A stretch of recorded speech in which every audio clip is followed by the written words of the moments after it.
Hello, and welcome back to my channel, and welcome to another video. If you are new to this channel, my name is Frank Zhu, and I'm a college professor teaching sociology, history, and philosophy. I'm also an award-winning landscape photographer.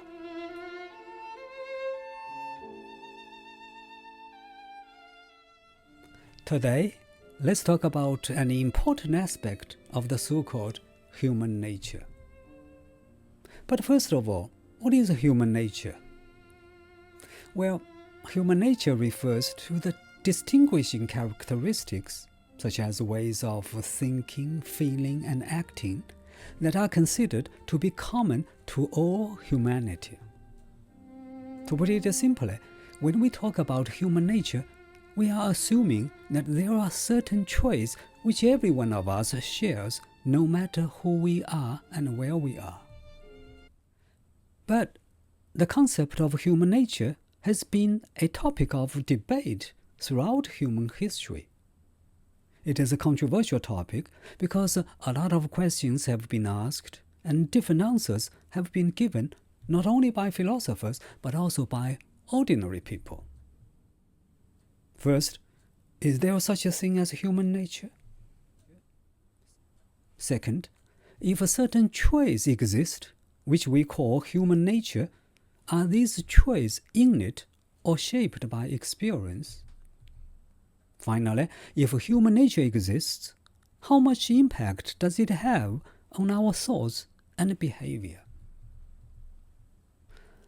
Obviously, those are very philosophical questions, and I don't think I can provide satisfactory answers in a short video like this.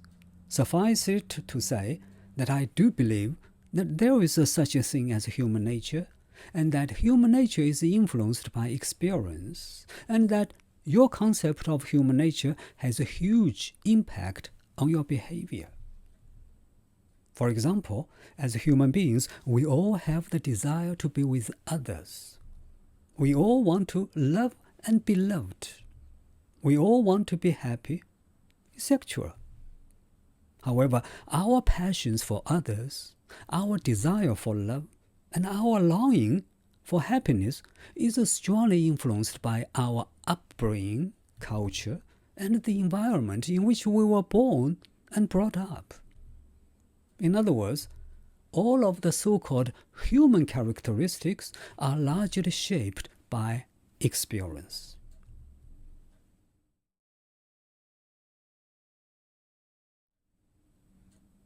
To illustrate my points, let me share with you some of my thoughts on one fundamental aspect of human nature, that is, are human beings selfish by nature?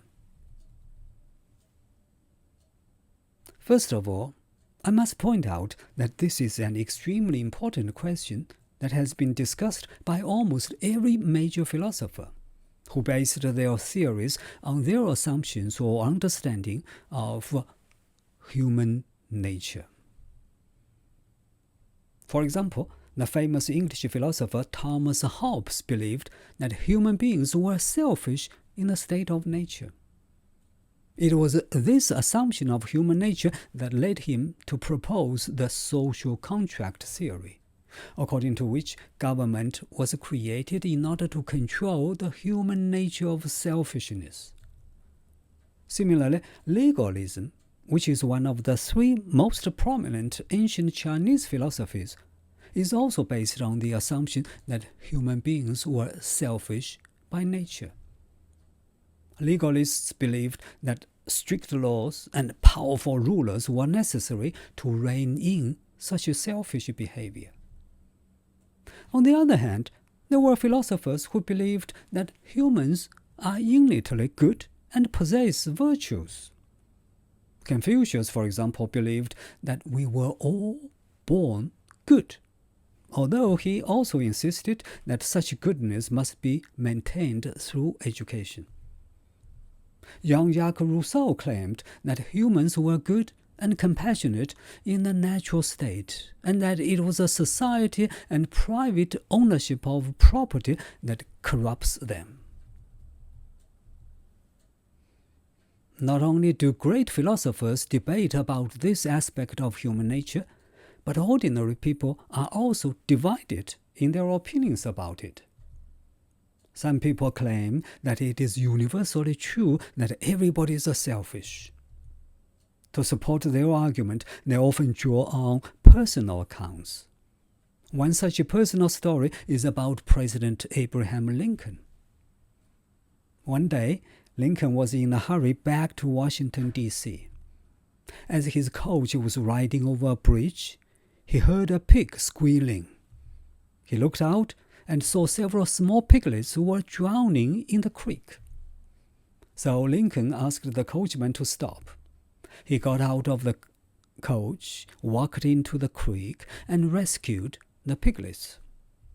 When later on reporters cited this as an example to praise his unselfishness, Lincoln reportedly responded that he did not do it for the sake of the piglets, but because he would have no peace of mind later on when he recalled the incident if he had not stopped and done something about the drowning piglets. This story shows, according to people who support the selfish nature of humans, that even those who are considered as representing high social values often do things out of selfish motivation. Therefore, they argue, everybody is selfish by nature. For me, however, some questions remain to be answered. Is it really the case with everybody? Can you apply it to every human action? When you take a close look, you will find it very difficult to explain every human motivation in this way.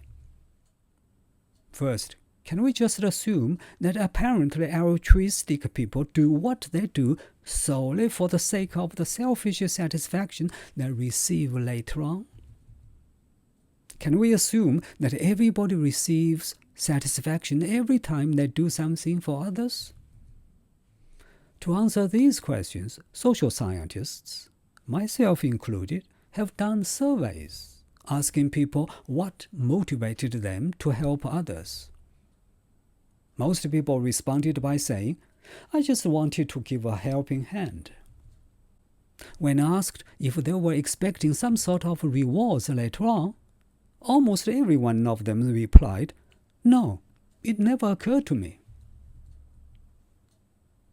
Secondly, if you believe that everybody is selfish, can you tell when, where, or how they became selfish in the first place? If you believe that everybody is born selfish, how do you prove it? Why do some people seem less selfish than others? Some people may argue that cultural values play a role in it. According to them, it is socialization that contributes to a person's tendency towards being selfish or altruistic. In other words, according to them, it is the social environment that plays the crucial role. If your parents, teachers, friends are selfish and behave selfishly, you will become selfish.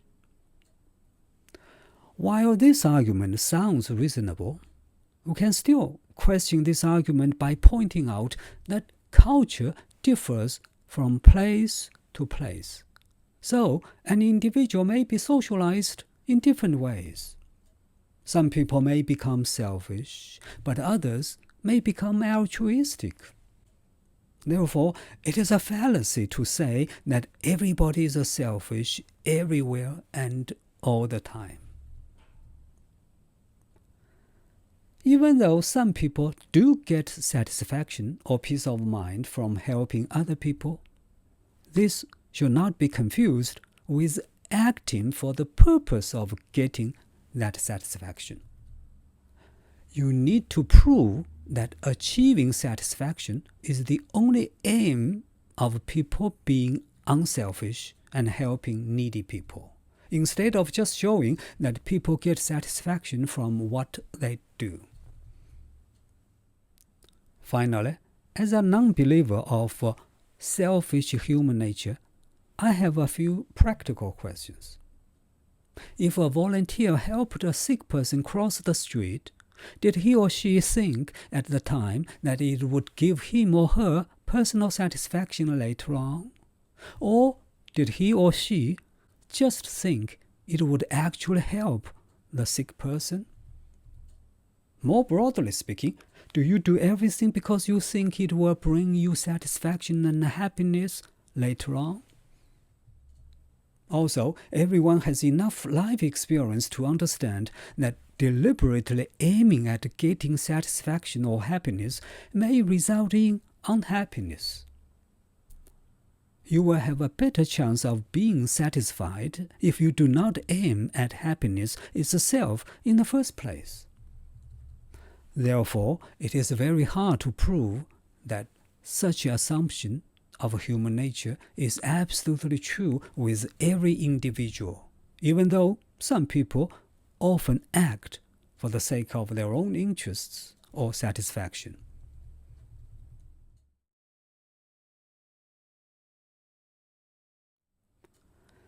Now, one more question remains to be answered. How much impact does our concept of human nature has on our thinking and behavior? Well, my answer is simple. Our assumption and understanding of human nature greatly influences what we do in the real world. Whether you believe in the selfish nature of human beings determines what kind of life you lead.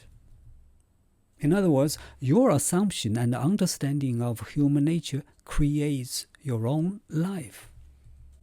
For example, suppose you are a young college graduate and you step into society with the attitude that this world is full of greedy people and everyone is selfish, just like you. You will thus treat everyone as a threat and a rival.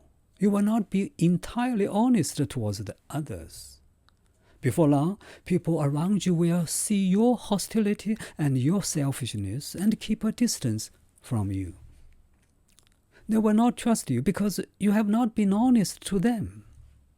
Soon, you will find yourself surrounded by greedy, selfish people, a word that you have largely created yourself.